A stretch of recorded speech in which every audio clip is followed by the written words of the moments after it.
Hello students. पिछले video में मैंने आपको बताया था कि इनडायरेक्ट टैक्स और डायरेक्ट टैक्स क्या होते हैं।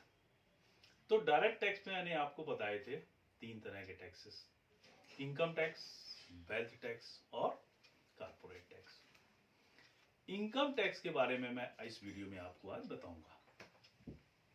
इनकम टैक्स का मतलब है कि किसी भी पर्सन की जो इनकम होती है उस पे टैक्स देना पड़ता है। तो एक लिमिट है उसकी, उस लिमिट तक तो कोई टैक्स नहीं है, उसके ऊपर जैसे इनकम क्रॉस करती है तो टैक्स लगना पड़ता है। It's called income tax. Income tax act के अंतर्गत पर्सन को डिफाइन किया गया, कौन कौन पर्सन टैक्स के लिए लायबल है। सबसे पहले इंडिविजुअल, दूसरा पर्सन की डेफिनेशन में बता रहा हूं आपको, इंडिविजुअल। फिर एचयूएफ, एचयूएफ का नाम आपने सुना होगा, Hindu undivided family is a person under income tax act. Third firm, firm का मतलब है पार्टनरशिप फर्म, पार्टनरशिप एक्ट 1932 के अकॉर्डिंग पार्टनरशिप फर्म। और एलएलपी भी आएगी इसी में, लिमिटेड लायबिलिटी पार्टनरशिप। इसके अलावा कंपनीज आ जाएंगी, प्राइवेट लिमिटेड, लिमिटेड। पिछले वीडियो में अगर आप देखेंगे कंपनी का वीडियो मैंने बनाया था, उसमें आपको डिफाइन किया था कि कंपनी कितने तरह की होती है। तो कंपनी आ गई। इसके बाद association of person, body of individuals, इन सबको पर्सन ट्रीट किया गया है under the income tax act. इन पर्सन के हाथ में जो इनकम आएगी वो एक लिमिट के ऊपर टैक्सेबल हो जाएगी। अब ये हमने पर्सन को डिफाइन किया अंडर इनकम टैक्स एक्ट। अब मैं आपको इनकम डिफाइन करने जा रहा हूं under income tax act. Income tax act में जो इनकम है उसको 5 पार्ट में डिवाइड किया गया है। नंबर 1 सैलरी, वो तो आप समझ गए होंगे। अगर कोई पर्सन कहीं पे जॉब कर रहा है, गवर्नमेंट जॉब, प्राइवेट जॉब, जो उसको पेमेंट मिल रहा है, इट्स कॉल्ड वेतन, सैलरी। पहला हेड हो गया इनकम टैक्स का। दूसरा हेड हो गया income from house property. Income from house property का मतलब, अगर किसी के पास हाउस प्रॉपर्टी यानी घर है, मकान है, बिल्डिंग है, अपार्टमेंट है, उसको उसने रेंट पे किसी को दिया हुआ है, तो जो रेंटल इनकम आती है it's taxable under the head of income from house property. Clear. Number 3 में आ गया आपका बिजनेस इनकम। बिजनेस में क्या क्या चीजें आ गई? बिजनेस में सभी चीजें आ जाती हैं। एक शॉपकीपर, एक शोरूम, एक मैन्युफैक्चरर, एक प्रोफेशनल, सभी बिजनेस में इंक्लूड है। इनकी इनकम भी बिजनेस इनकम के अंडर में, प्रोफेशनल इनकम भी बिजनेस इनकम में टैक्सेबल है। इसके बाद नंबर 4 पार्ट जो आता है, it's a capital gain. What is the capital gain? Capital gain और बिजनेस, इनमें दोनों में अंतर आप समझिए।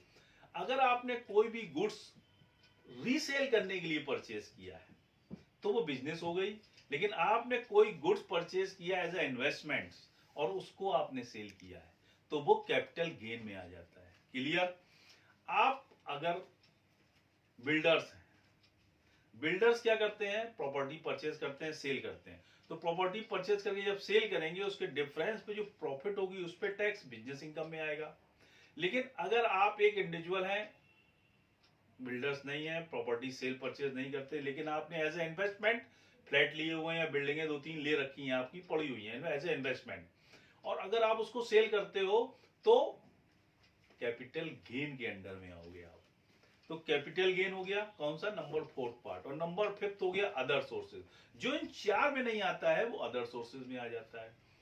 अदर सोर्सेज में क्या क्या चीजें आ गई?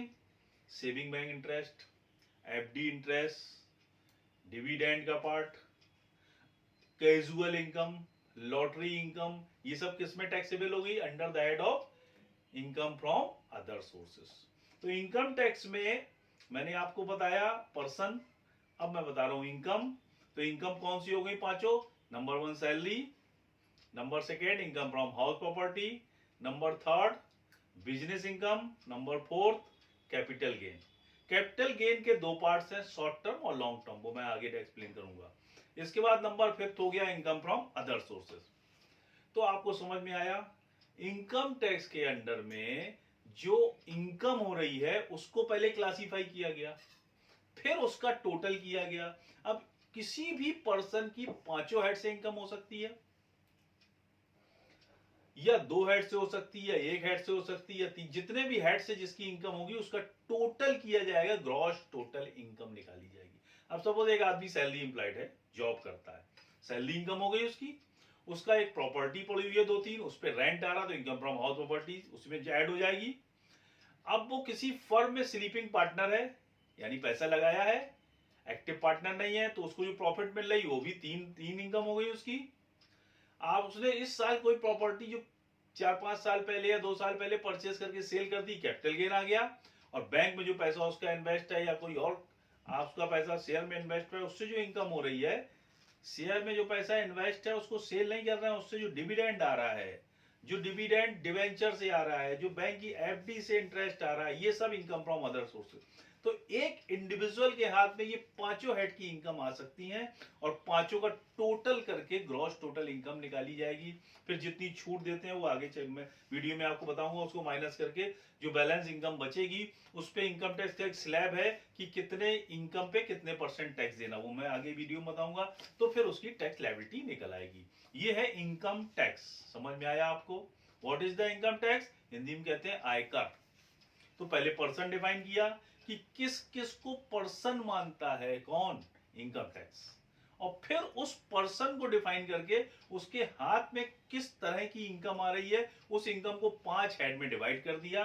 इन पांचों हेड में जो भी इनकम आएगी उसको टोटल करके जो जो हेड्स उसके अंडर में आ रहे हैं उस पर टैक्स कैलकुलेट किया जाएगा, और जो टैक्स लायबिलिटी निकल के आएगी उसको उस पर्सन को खुद डिपॉजिट करना पड़ेगा। इसीलिए इसको हम डायरेक्ट टैक्स कहते हैं। समझ में आया आपको? तो इनकम टैक्स मतलब ये डायरेक्ट टैक्स का पार्ट हो गया, और ये कैसे आ रहा है, उस पर्सन की इनकम, और इनकम को 5 पार्ट में डिवाइड किया गया है। क्लियर हो गया? अब इनकम टैक्स में एक पार्ट आता है टीडीएस, जिसको कहते हैं tax deducted at source. TDS क्या है? आप सोचेंगे टीडीएस और income tax. TDS is the part of the income tax. TDS का मतलब है उन सोर्सेस से जहां से उस पर्सन को इनकम जनरेट हो रही है, उस पर्सन की ये ड्यूटी है कि वो उस इनकम पे कुछ टैक्स उस पर्सन का डिडक्ट करे और डिपार्टमेंट में डिपॉजिट कर ले। लेकिन उस टैक्स का बेनिफिट तो उसी पर्सन को मिलेगा जिसको इनकम मिल रही है।